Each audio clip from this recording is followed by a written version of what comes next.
So hello and welcome to Honest to God. I'm your host, Gemma Ray, and this is my first solo episode without my emotional support human, Claire Morton, because if you've listened to the last couple of episodes, our lives have changed dramatically in the last few years, and I now have 3 children. I went from 1 child to 3 overnight when I became an unexpected kinship foster carer, and it's been a really hard, challenging, complex, traumatic, rough ride.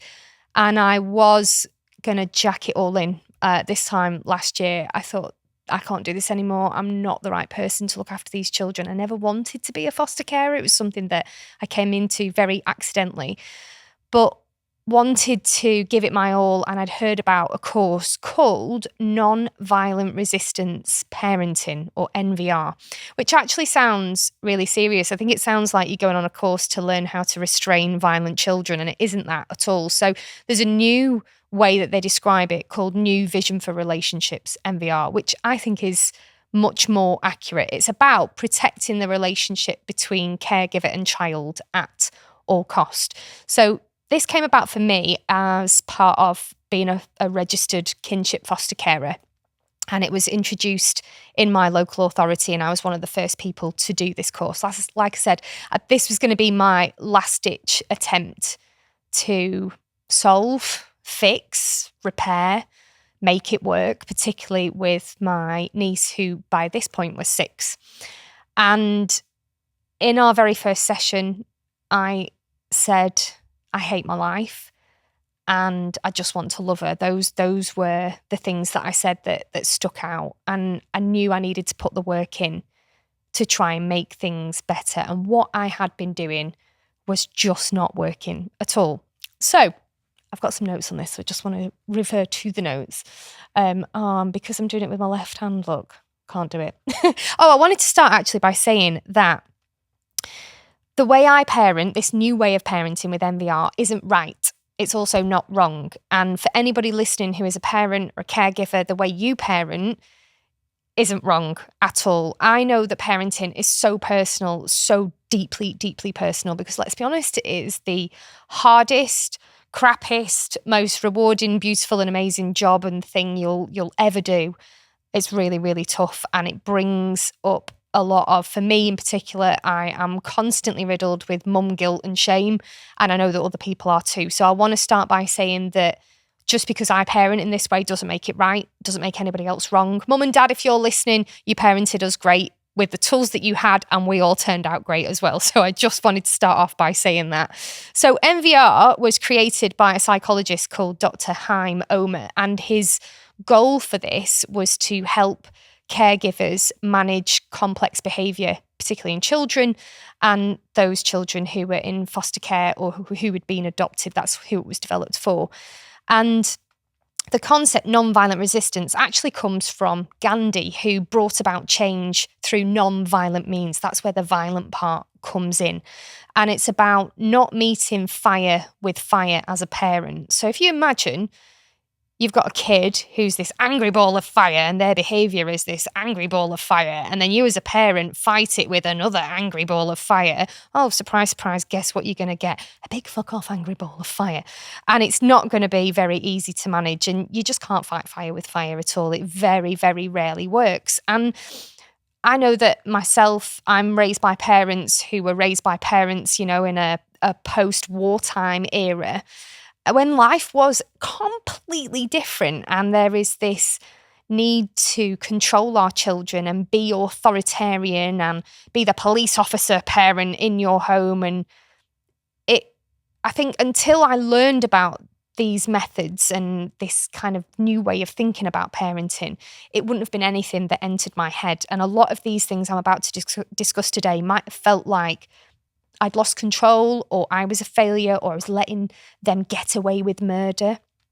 But it's not, and it does make sense. And I can say that now, over a year of using these methods, and I must say it's not all the time. I probably do it 30 to 40% of the time. I'm definitely not a perfect NVR specimen of this, but I would say that after doing this for over a year, it has dramatically changed our lives in my house with all 3 children, the relationship I have with my husband, and even other people as well. So it's something I wanted to talk about, because when I when I was offered this course, it was 10 weeks. It was taking time out as a freelancer. So it was costing me money to not work on those days.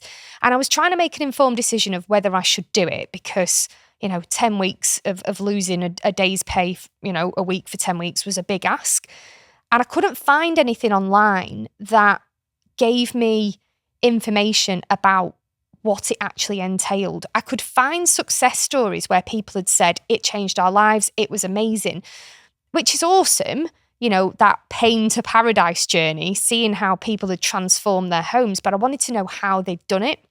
And I was really lucky that I stumbled across a video when I was making this decision on YouTube, and this woman was talking about NVR, and she said, when I first heard about it, I thought it was hippie bullshit. Those were her words. And I thought, yes, you're my cup of tea. And she said, but it genuinely worked for us. So I thought, right, I've got nothing to lose.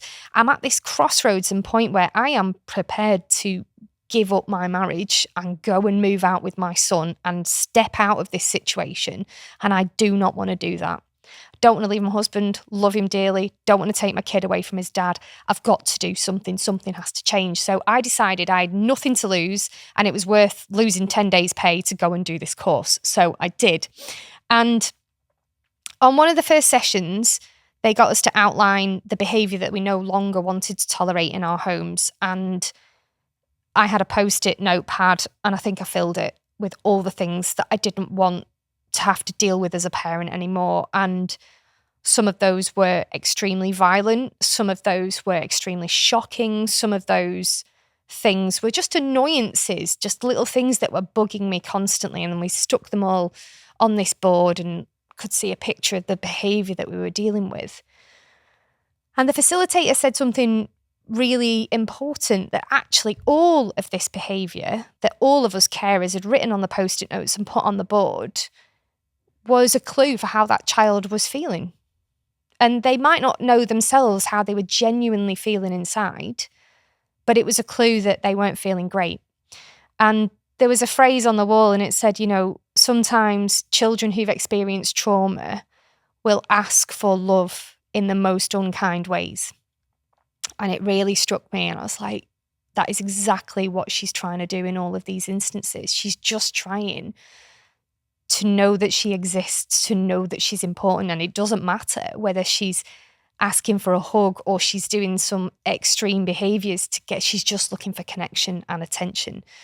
And so the first part of it was to understand the behaviours that I didn't want to accept anymore. And there's a concept in NVR called baskets, and they get you to do this as an exercise.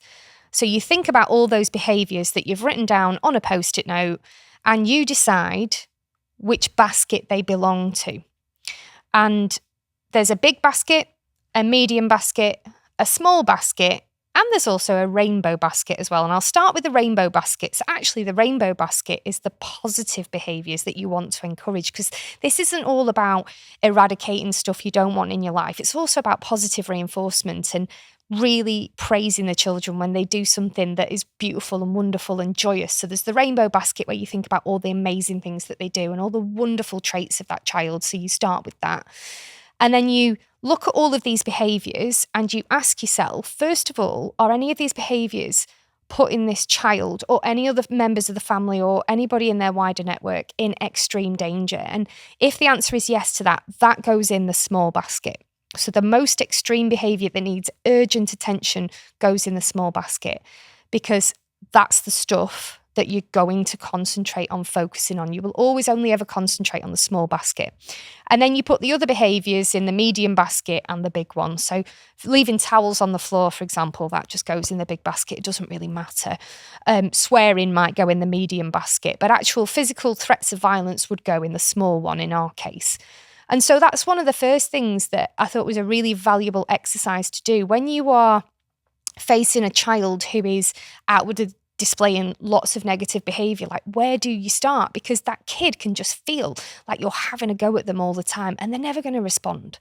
They're never going to respond positively if you are constantly being the police officer and picking them up on every small thing that they do. And if you're a parent listening to this, you'll know as well as I do, or even if this happens in relationships all the time. If someone has done starts to do something that annoys you, the next thing they do is going to annoy you even more. The next thing they do is going to annoy you even more. And you can get sometimes in this mood where you just nitpick about absolutely everything, because it is much easier to attack everything that's going on because it's so overwhelming. So that is something to consider. Also, as well as baskets, there is this concept in NVR of resist, persist, unite, and repair. So the first thing we do is we resist the behaviour. So we resist the urge to flip our lid, to argue back, to get frustrated. And that's where the concept of baskets, I think, is a really good starting point. So if you've said to yourself, right, this is the behaviour that I'm going to focus on to tackle in this moment, and it's in the small basket, you have to resist the other stuff. And Claire Morton, who has helped me host this podcast for the last few years, has this mantra. And this isn't what they taught me on my course, by the way. I should start by saying that. But Claire has this mantra when life gets hard and life gets stressful. And she does it in a meditation, actually, where she'll get you to take a deep breath in and say, and so fucking what? It's a phrase that has guided me for the last few years. So, and so fucking what? And so fucking what? Now, in my course, they might have said this something along the lines of, and why does that matter?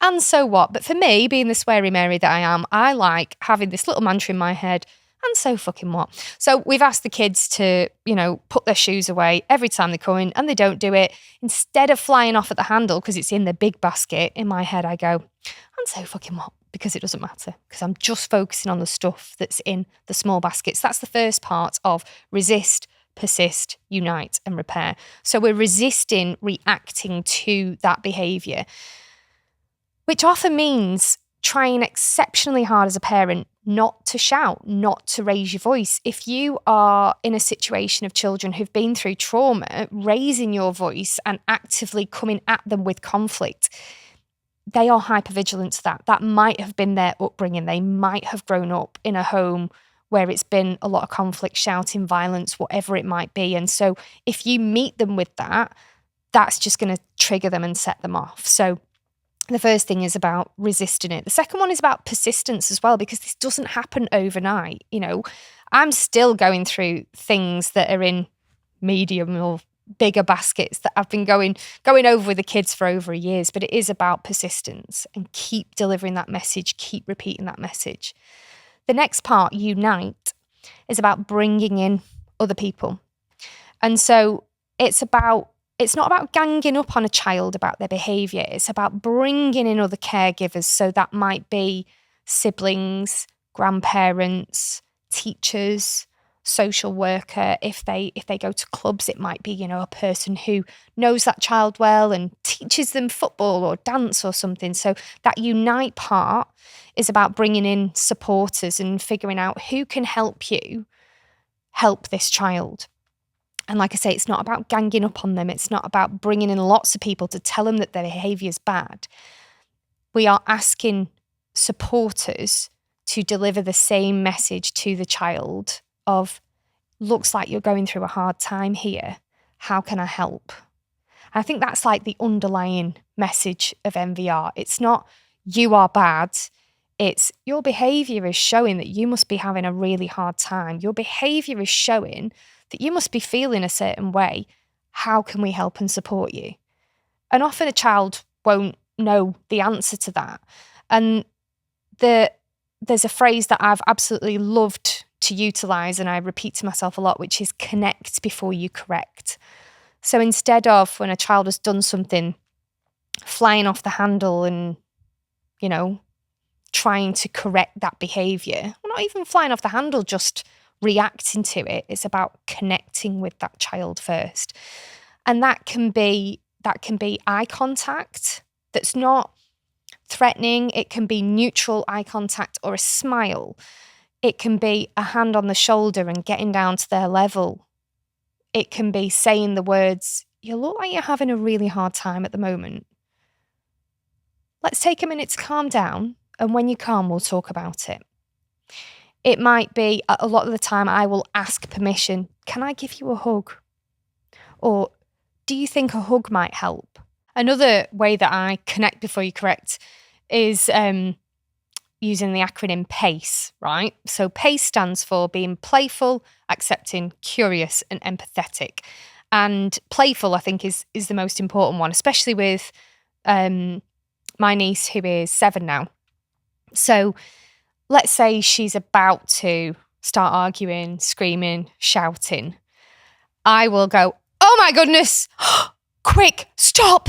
And she looks at me because she knows what's coming because I've done this so many times. I'm like, you have got 4 grumps in your left ear and there are 3 in your right ear. And oh my goodness, just look up. There's 2 grumps in your nose. What are we going to do? And we have this thing where we'll shake the grumps. Do you want to shake the grumps out? And she'll be like, yeah. And then we shake all the grumps out. Or sometimes she'll be like, no, and want to carry on screaming and shouting. But it's a way that I have tried to connect with her before I correct, rather than just telling her off for shouting.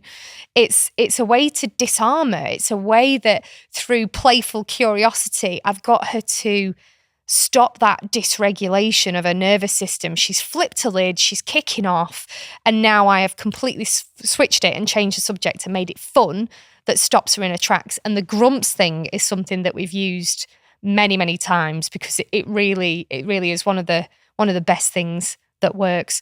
Or sometimes I will get the remote control and I will say, hang on 1 minute, let me hit rewind, and I will go and pretend to rewind myself in the front room. And I'm like, come on, do it with me. Let's rewind. And we stand at the door and I go, right, let's try that again. And she's like, oh, she wants, because sometimes she'll come in shouting and screaming. Hang on a minute, let's rewind. Right, let's start that again. And she'll go, oh, where's my cardigan? I'm like, oh, that's better. See that? How does that feel? And I'll always bring it back to feelings. How does that feel? She's like, better. It's like, you just need to ask for help calmly. Don't stress, don't worry. And then we'll go and find the cardigan and crack on. So connecting before you correct has just been really, really good. And with my teenage son, often that will be sitting on his bed. So there are times when he does things when I will just want to go and bollock him, and then I will have a word with myself, take a deep breath, say the mantra, and so fucking what? Doesn't matter, and so fucking what? And he'll be on his game, of course. So I will just go and sit on his bed, and that is raising my parental presence. That's the idea behind it. And that is a form of connecting before I correct. I'm in his energy, I'm in his space, I'm in his presence in a non-threatening, neutral way. And then when there's a break in his game, I might say, can we talk about what just happened? And then it starts the conversation. But that connect before you correct, when I get it right, and I don't often because I'm a human being, sometimes, especially if it's the morning and we're trying to get out the door to do the school run, or I'm trying to get the baby to sleep and the kids are kicking off, I will flip my lid back. I will shout. I won't be very NVR at all. But there are times when I'm able to ground myself, regulate myself, and then be a better, what I think is a better, more present parent in that situation. And that's also what I liked about NVR as a course. So as a foster carer, I did a therapeutic parenting course, which was also, that was 9 weeks long, and I did NVR, which was 10 weeks long. Actually, the course material in both of them was relatively similar, apart from therapeutic parenting went into much more depth about the brain of a child who's been through trauma and how that presents. We worked a lot on our own triggers, our own trauma, and then right at the very, very end of therapeutic parenting was a brief session on our own self-care. And I fed back to the course facilitators that I felt like that was the wrong way around. If you look at the pyramid, if you put parenting in a pyramid, actually, your own foundation, your own base is the fundamental first thing and the only thing that you can control. You can't control your kids. And I think that was a really hard realization for me. Like, I just can't control my kids because I can never be expected to control any other person. I can only control myself and how I react and respond to situations. So I like that about NVR from day one. We were encouraged to think about our own self-care and how we regulated ourselves, because living off caffeine and doom scrolling just wasn't working for me at all. So that's when I started doing my silly little walks, my silly little mental health. And I went back to basics and started writing a gratitude journal about the children. Legally, I keep a fostering log, a diary every day of what the kids have been up to. But I also made sure that I included the positive moments too, because they will get to read that when they're older. And I didn't want it to all just be doom and gloom and social worker politics. I wanted there to be light and joy and fun and heart and love in that too. So keeping a gratitude journal, and I tended to do it last thing at night, really helped me to focus on what had gone well that day. Because as human beings, we're kind of like predispositioned to just think about the negative and navigate towards that very quickly. So it was really important that I reflected every day about what had been good. So the other things as well about NVR that I've learned, it's not attention seeking. Sometimes, like I've said, a child will sometimes ask for connection in the most unkind ways. And we might perceive that to be, oh, they're just attention seeking. Learning that it wasn't attention seeking, it was attachment seeking, was really valuable. So when the children first came to us, we were encouraged to put our niece into like dance classes and things. So she did, and she was going, at one point, she was going 5 times a week. And then I realised that when she was coming home from dance, she was really dysregulated. And it wasn't anything to do with the dance class. She loved the dance class. It was being apart from us. So we kind of looked at it and we stripped it back, and we were looking at, well, where is this attachment breaking for her every day? And going to school, was really, really difficult at times. So I talked about it on the last episode. I have a Sharpie love heart on my hand, if you can see there, which she's drawn on me because she's put her love into that. And then I've drawn one on her hand and I've put my love into hers. And then if we need love throughout the day, we get to touch our heart and think about each other.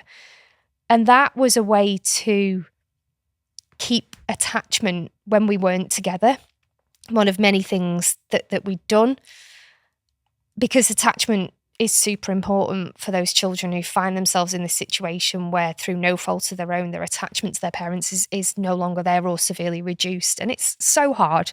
It's like watching them go through a form of bereavement and grief. It's so difficult. So we needed to keep that attachment where we could, to keep her feeling secure. So we really stripped it back, stopped a lot of the dance, made sure that I was there to pick up, rather than go to after school club at school gates at, school gate time. We did a lot of walking home together and talking. We tended to end our evening in the very same way every night by singing You Are My Sunshine. And we do the glads when we remember as well. So we talk about 3 things that we're glad that happened that day. And again, it's just about increasing attachment all the time. And they've been wonderful. I talked about the fill-up game as well in the last episode. So I used this actually through a wonderful I think she's a child psychologist and author, Dr. Becky Kennedy. So she has a book called Good Inside, and she has a learning platform for parents called Good Inside as well. And my niece was starting a brand new primary school. And I was anxious. It was me that was anxious, not her. I was anxious about her going to a brand new school. She's so little. She's so young. It's so different. She's not with her friends in her old school anymore because it was starting, this is going into year 2. And so she'd done a couple of years at her other primary school and then was starting a school near us. And it was big. It was massive. It was such a huge change. And I was so worried about that attachment and that disconnect from her. And Dr. Becky Kennedy and her Good Inside platform ran this workshop on how to help with the school transition. And one of the things she talked about was to play the fill-up game, which is where when you are going to be separated from your child, you fill up with love to last you the day. So we do this by cuddling each other, and we do like a body scan and fill up with love right to the top of our heads and a little bit extra, because everyone loves a little bit extra. And we still do it now. If she's feeling a bit wibbly wobbly at bedtime and I'm downstairs cleaning up or dealing with my teenage son or whatever, and I can feel she wants that connection and she needs that connection, we will play the fill-up game at bedtime. We'll do it if she's feeling a bit wobbly about going to school. We'll do it if, I have had occasions where I've worked away, or I'm staying away for a night with work, and we'll make sure we do the fill-up game. So that's been really, really helpful for strengthening her perception of that attachment. I leave lots of notes for her. I also went through a process of recording where I worked. So children who've been through trauma, children in general are curious little beings, and we build pictures in our minds. So when she was disconnected from me, particularly when she's in school and I'm at work, she's building up a picture in her head of where I am. And quite often that was, is she going to be there to pick me up? Am I going to see her again? Those thoughts will spiral because she's told me about it.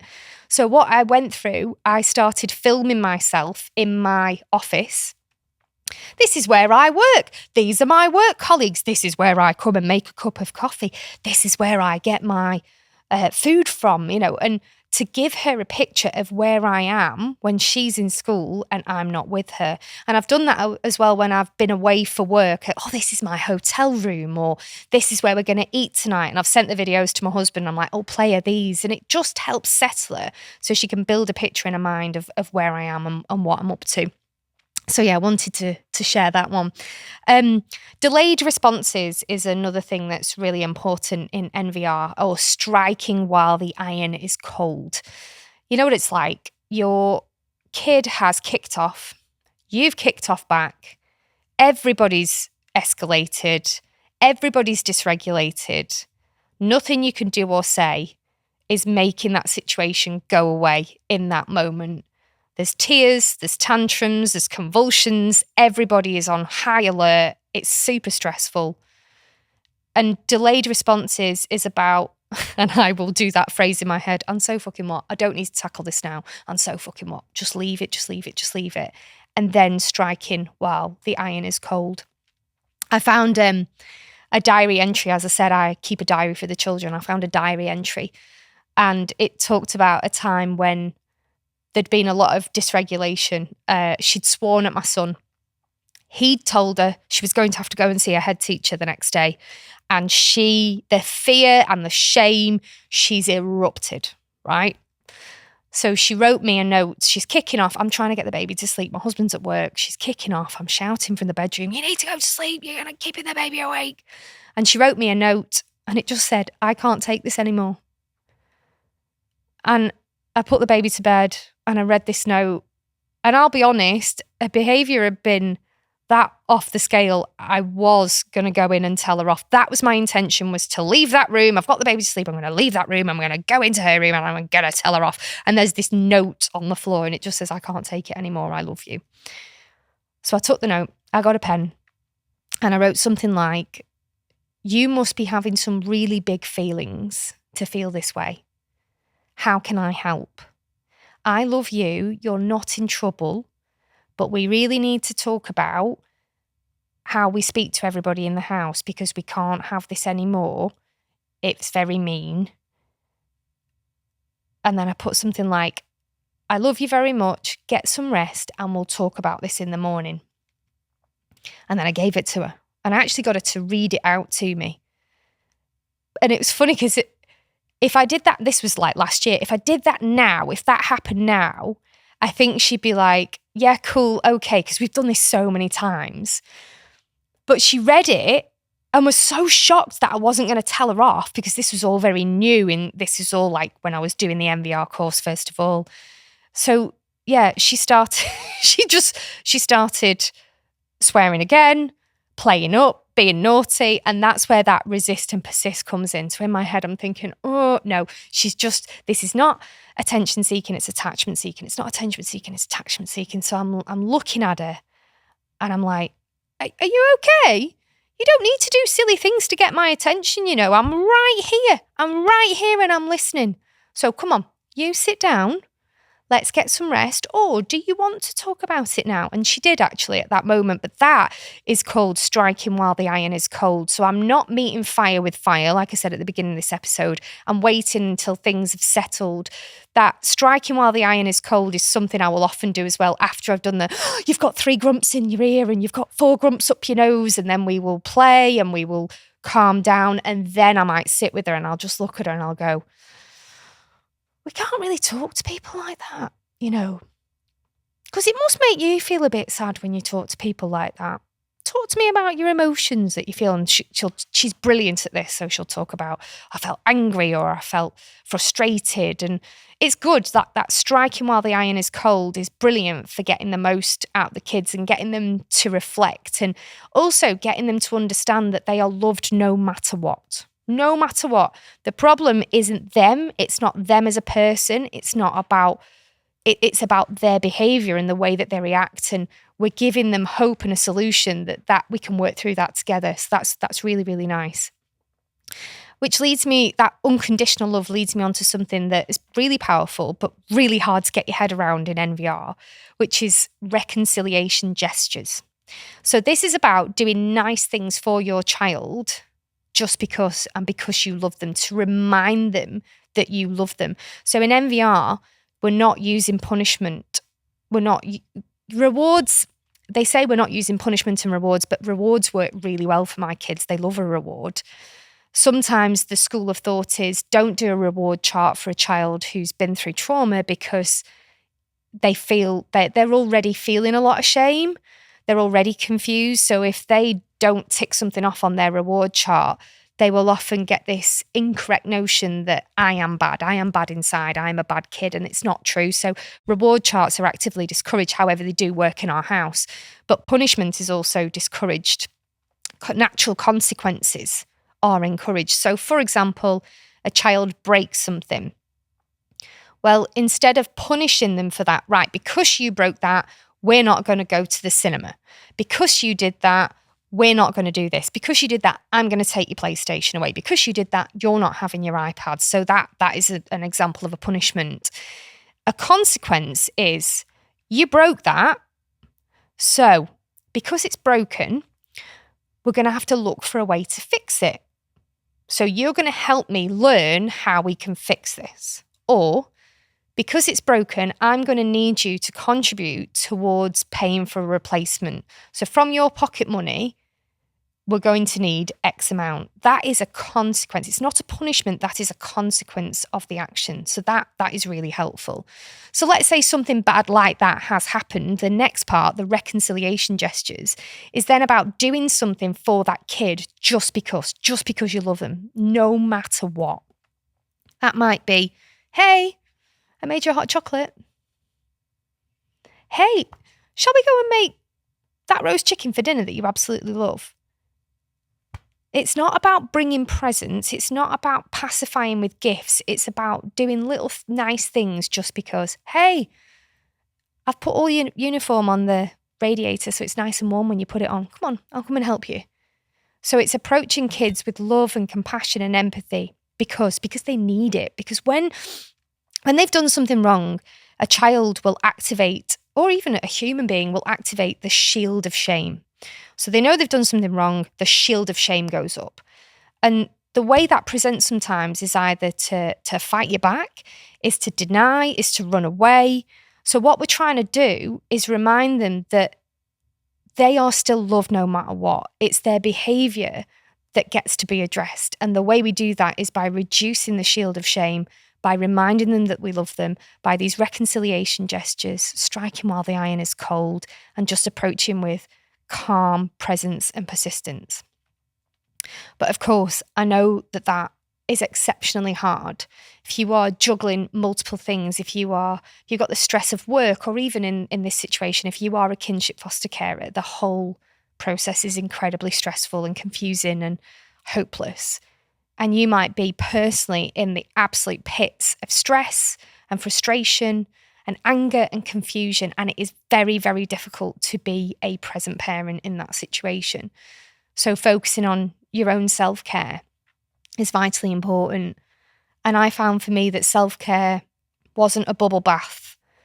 It was, it wasn't sitting and doing meditation, although that really, really helps. It was keeping my promises to myself. It was silly things like, I'm going to get the kitchen cleaned so that it made me feel better. It was feeling in control of a life that felt out of control. It was the things that I could do to make my life feel more comfortable. And going to the gym, I found going to the gym really, really helpful. It was hard at first, but I've stuck with it and I've got into it. And it's definitely given me, like I said, that foundational pyramid of calm presence to be able to help the children navigate these complex emotions from a much, much better place. So yeah, there are a couple of other bits of NVR that I think are more rewarding, work better for older children, which is messaging campaigns. So if a child has a phone, you would use your supporters network to message them. Let's say, I don't know, you've got a kid playing truant from school a lot, you might get grandma to send a text message to remind the child that, we love you so much. We want to help. How can we help get you back into school? It's that reminder that they're not alone, rather than feeling like they're ganging up on them. You might choose to write a letter. You might choose to sit and have a family meeting and discuss behaviour that you're going to actively challenge and resist for the good of the family and explain why. So that can be really, really powerful. And yeah, and the last thing is NVR has to be a united approach. So if you are in a couple and you've got children that, you want to help them navigate challenging behaviour, you've both got to be on the same page. So one of the things me and my husband, a little phrase we have is drop the ping pong bat. If we're both stressed or tired or whatever's going on, we can end up in a slanging match with our kids. You know what it's like, arguing about stuff. And one of us might just say ping pong, and that means drop the ping pong bat, stop that argument going back and forth. And that can be really helpful. I think me and my husband have always had this agreement that we will call each other out on our behaviour, because I think as a parent, sometimes you're just so in the thick of it and you can end up, losing your shit, flipping your lid. And so we've got each other's backs to kind of help support one another and call out behaviour. And we've kind of discussed what helps each other. So my husband's got into DJing. We got some decks for the little one for Christmas, and my husband's actually taken over, thinks he's David Guetta. He's actually quite good, to be fair. So I might say to him, right, you go off and play your music. And he might say to me, hey, I think you need to go to the gym. Hey, I think you need to go for a walk. Do you need a minute to just go and take some deep breaths? And that can be really helpful to have the person that you love spot your own behaviour for you. Because that's been the hardest part, but the best part of doing NVR as a parent has been learning to reparent myself. Because nobody else is going to come and save me. I've kind of got to sort this out myself. I'm the only person who can control how I respond to any situation. So it has forced me to go inward, to look at myself, to look at the way that I respond, not just to the kids, but actually lots of different relationships in my life. It's helped me in work, it's helped me with my husband. And it's something that I would highly recommend to anyone, not just a kinship foster carer, not just someone who's adopted a child who's having a hard time, not just a parent of a child who's neurodiverse. I actually think that every parent could benefit from some of these tips and techniques that just might make life at home feel that little bit more calm, a little bit more harmonious. And I kind of want to end to say, again, just because I choose to do this doesn't make it right. However parenting looks for you, that's right too. You know your own children. These are the things that have worked for mine, and they've been so transformational that I really wanted to share them today. So I hope you've taken any nuggets of information from that you might be able to use with your own children. If you've got any questions or any stories you want to share, please do get in touch. The best place to find me is on Instagram. I am at Gemma D. Ray, Gemma D. Ray. Or of course, you can contact us on at Honest to God Pod too. So thank you for listening. I will end this episode by also saying, if you are someone who is struggling to take action, it's what I specialise in. I have written a book called Stop Procrastinating and Start Living, and it is available on Amazon. Thank you for listening. To find out more about NVR, you can Google Dr. Haim Omer or NVR Nonviolent Resistance or NVR New Vision for Relationships.